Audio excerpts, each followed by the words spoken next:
if someone discovers, as Wall Street Bets did, particularly these one or two guys, that there's this impossible number of shares short sold, if you start buying the stock up and there is no stock to borrow, there's no stock to buy. If you just keep buying it and you get all your friends to buy it too, and they just keep buying it and buying it and buying it, what's going to happen to the price?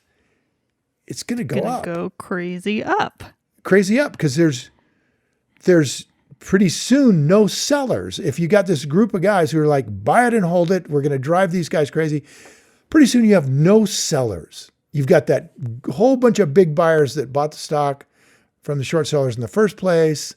They're sitting on it because they're on the board of directors for GameStop, let's just say. And then you got all these little guys who are colluding on Reddit to buy up They didn't everything. collude. Let's not use that word. Okay, that's a I don't legal believe word. that. That's a negative legal word. They didn't collude. They just encouraged. And so all these guys bought it. And now there is no stock to buy. So the stock is going up and up and up and up really fast, right? And so what happens to the short seller is that, let's say on GameStop, they shorted it at 40, just to pick a number. And now the stock is being up at 100, let's go to 150. Now let's go to 200. At some point, the short seller is in a position where if that stock doesn't come down below 40, if it stays at 200, they will, because they're paying interest on this thing, they will be forced to buy that back at 200, and they will take a huge loss, right? Because they got to pay $200 to give the stock back, and then they're going to get 40. So they just lost $160 a share. Now, what makes the pressure even worse is that the broker that they're with is looking at the net worth of the short seller. How much money have you got with me right here, and where I can see it and get my hands on it in case you can't cover your short position at $200 a share? And the broker is looking at this and going, man, if this keeps going up, this guy who's short will not be able to cover, and I will have to cover. Mm-hmm. Now, if the broker isn't paying attention, as they weren't at GameStop, because they have never been in this situation before, it's just a couple of young guys who built this company, they weren't paying attention, but the compliance regulator was paying attention. That's what they do. And they looked over at Robinhood and they said, guys, if you can't put up, I'm going to ballpark it here, $2 billion to be sure that there's money in your account to cover these short positions, if these short positions can't be covered by the hedge funds, we're going to shut you down today. Today. They got that call at 5 a.m. And they had to come up with a minimum of $700 million, which they did before the stock market opened. Those guys went out to investors and to their banks, and they got everybody going, and they covered like 700. And that brought the requirement by the compliance guys down from, honestly, I think they're at 3 billion, brought it down to like 1.7 billion that they had to put up. And they gave them some time. They gave them like a day. And so these young guys are calling everyone they know and saying, we got to cover all this. And so people were like, yeah, damn, I've always wanted a piece of Robinhood. This is the first time I could get it. And they started throwing money. And within a matter of just a few hours, they had their 1.7 billion, which was the largest amount of money thrown into a private company, I think number 3 ever on the planet. And it's just an amazing thing that these Robinhood owners came up with and managed to keep themselves from being shut down. Now, part of what they did to cover their butts and not get shut down in agreement with the compliance guys is not just $700 million in initially, is they also agreed to slow down trading on GameStop to prevent it from continuing to go up and put that short position and therefore the broker in a less and less survivable position. And as a result of that decision, then the compliance regulators lowered the amount of money GameStop had to come up with to a point where they could do it. They stopped or they only allowed liquidation of shares. They stopped right. buying. You could only sell. And Interactive Brokers did the same thing, and a number of other brokers as well.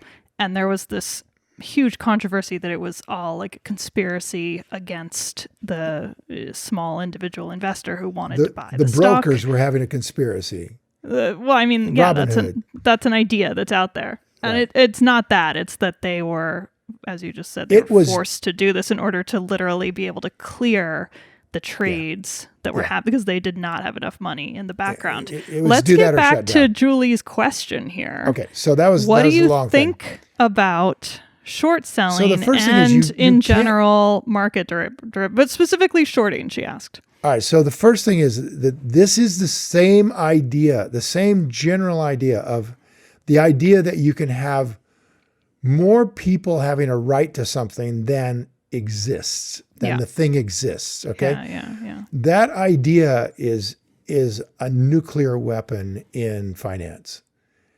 And that means there are some derivatives which are extremely dangerous. And those same kind of derivatives, having more people have access to a thing than it exists, is what caused the financial freeze in 2008.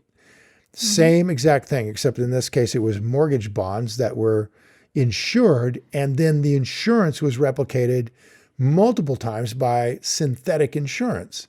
And the regulators, it's just so sophisticated, and these are smart people who are regulating. It's just they've never seen it before. And look, I'm learning to drive a race car, okay, and driving a little Boxster, a little slow race car. And I learned all my lessons by finding out, I didn't know that would happen, right? It's like on hindsight, it's pretty obvious. If you drive a wheel off the road, you're going to crash. Yeah. But you don't know that till you don't understand how it's going to happen until you actually probably do it. You can theoretically understand it. But that's just the same thing with regulators. If they've never seen it before, it's very hard to regulate. It's hard to think of it. So what do you think? Should we have shorting or not? Yeah, shorting's very important. Okay. So shorting is very important. And the reason shorting is very important is the same reason that wolves are very important to a caribou herd or to this an is an elk herd. excellent point. I completely agree with you. Go ahead. I know I'm with you 100%. It's an ecology. The market is an ecology of sorts, and it has to have balance. And that means that there have to be, like a caribou herd needs wolves, or an elk herd. We lived in Jackson Hole. The elk herd does better with wolves because much better, actually. Much better. It turns out much healthier animals. Much healthier. And The you have the right ecosystem is number healthier. of them in the ecosystem. And if you don't have the wolves, what happens is you have a bubble in the food supply. Everybody eats. Everybody eats until all the food is gone. And then the bubble pops for the elk, and they all starve to death. The entire herd gets wiped out.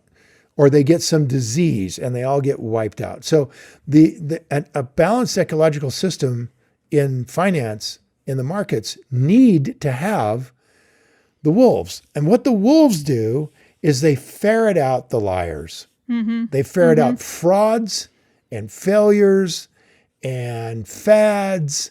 They look to find the weak. Yep. And they slaughter the weak. Except they're not the weak. They look to find the cheaters and the liars. Cheaters. Right. And the people who are doing really shady, nasty things to other people. Right. They look for those people. And Exactly. you're so right. And I completely amend what I said earlier. You're so right. We need to have people who are incentivized to do that. It's all about incentives, right? So we need people who are incentivized to actually do that work, because you're right. If we went with my previous idea of like long only happiness, it would just constantly be an incentive to buy and buy and an buy. incentive to cheat. Nobody is going to notice. Yeah, I don't have hopefully any. you have other ways to notice. But yeah, I think Well, the where other the way to notice- regulators fall down is where the market comes in and steps up, because there's an incentive to do so. There's a huge incentive to do so. You can make millions of dollars. And of course, regulators don't have that incentive. So they have so much more that they have to regulate, that look at, than just is this company a fraud? You guys, if you enjoyed this video and you feel it was valuable in teaching you more about how to invest, hit the like button and please share the video with your friends. And if you want more investing content, subscribe to my channel. And don't forget to click the button on the screen. We got a free gift for you. Thanks again for watching.